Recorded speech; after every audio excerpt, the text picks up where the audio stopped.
नीलगिरी के शांत पहाड़ों में आर्यन और रमन की दोस्ती की मिसाल दी जाती थी, लेकिन इस दोस्ती के पीछे एक स्वार्थ छिपा था।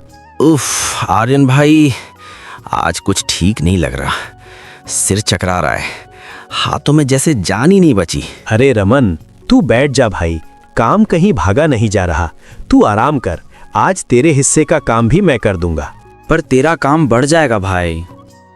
थकान तो शाम को चली जाती है रमन, लेकिन अगर दोस्त का साथ छोड़ दिया तो वो उम्र भर छुपती रहती है। तू बस आराम कर।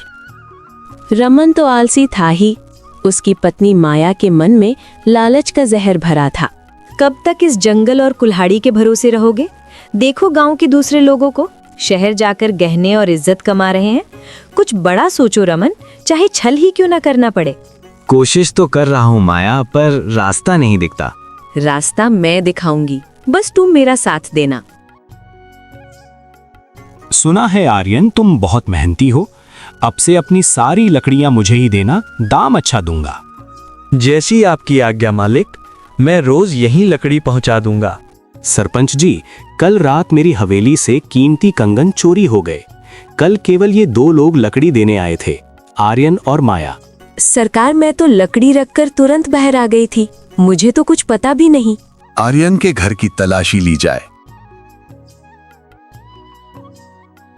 हुजूर, ये कंगन आर्यन के घर में अनाज के बोरों के पीछे मिले हैं। सरपंच जी, मैं कसम खाता हूँ मैंने चोरी नहीं की। मुझे नहीं पता ये यहाँ कैसे आए। सबूत तुम्हारे खिलाफ हैं आर्यन। हर जाने के तौर पर तुम्हारी जमीन ठाकुर को दी जाती है। रमन, ये तो पीतल निकले। दुकानदार ने कहा इनकी कोई कीमत नहीं। अब क्या करेंगे? अगर किसी को पता चला कि असली चोर हम हैं तो अनर्थ हो जाएगा। तुम दोनों ने इतना बड़ा पाप किया, आर्यन जैसे निर्दोष को फंसा दिया। मैं अभी सरपंच के पास जाऊंगी। चुप रहो माँ, अगर एक शब्द भी बोला तो अंजाम अच्छा नहीं होगा। यहाँ छोड़ दो, सुबह तक कोई जानवर अपना काम कर देगा, किसी को पता भी नहीं चलेगा। ठीक है, अब यहाँ से निकलो। आर्यन लकड़ी काटने जा रहा है। उसे गुफा के पास यशोदा माँ दिखती हैं। वो दौड़कर उनके पास जाता है। काकी, आप यहाँ इस हालत में? बेटा आर्यन, जिन्हें पाल पोस कर बड़ा किया वही मेरी जान के दुश्मन बन गए। उन कंगनों की चोरी रमन और माया ने ही की थी और ठाकुर ने उन्हें उकसाया था। काकी, आप चिंता मत कीजिए, अब न्याय होकर रहेगा। आर्यन यशोदा माँ को लेकर उनके भाई राय साहब के पास पहुँचता है। मेरी बहन, तेरी ये हालत उन लोगों ने की। आर्यन बेटा, तूने मेरी बहन की जान बचाई है।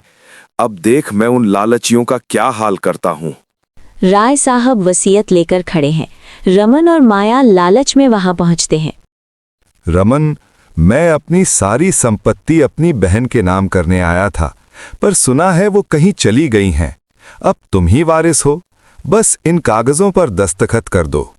जी मामा जी, लाइए कागज।